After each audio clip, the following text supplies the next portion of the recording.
మనకి Lord's test complete అయిపోయింది కదా. మరి ఈ లార్డ్స్ టెస్ట్లో చూసుకుంటే ఎంపైర్స్ డెసిషన్స్ మరి మన ఇండియన్ టీంకి ఎగ్నెస్ట్గా ఉన్నట్టు ఏమన్నా అనిపించిందా మీకు? ఎందుకంటే మనకి కేఎల్ రాహుల్ వికెట్ కనుక మనం చూస్తే రేపు బెన్ స్టోక్స్ ఎల్బిడబ్ల్యూతో అవుట్ చేశాడు కేఎల్ రాహుల్ని. అయితే ఫస్ట్ ఎంపైర్ ఏమి ఇచ్చాడు, నాట్ అవుట్ ఇచ్చాడు కదా. అయితే మరి దాని తర్వాత వాళ్ళు రివ్యూలో కనుక ఒకసారి చూసుకుంటే బాల్ వెళ్ళి లెగ్ స్టంప్ని తగులుతుంది, అందుకని చెప్పేసి మనకి థర్డ్ ఎంపైర్ అవుట్ ఇచ్చాడు.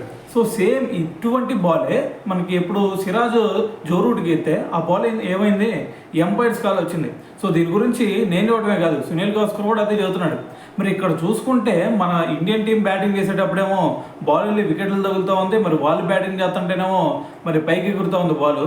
సో మరి నాకేదో ఇక్కడ డౌట్ కొడుతుంది, వీళ్ళు యూజ్ చేసే టెక్నాలజీలో సంథింగ్ ఏదో లోపం ఉందనిపిస్తుంది అని చెప్పేసి మరి సునీల్ గవాస్కర్ కూడా దీని గురించి మాట్లాడాడు. అయితే ఇక్కడ పక్కన ఉన్న కామెంటేటర్లు కూడా అడిగాడు, మరి దీనికి నాకు ఇలా అనిపిస్తుంది, మరి దీని గురించి మీరేమనుకుంటున్నారంటే. సో మరి మైకెల్ వాన్ కూడా దీని గురించి ఏం స్పందించకుండా అతను దీనికి ఎటువంటి ఆన్సర్ ఇవ్వలేదన్నమాట. సో అయితే మరి ఇది చూసిన తర్వాత మరి మీకేమనిపిస్తుంది అనేది కింద కామెంట్ చేయండి.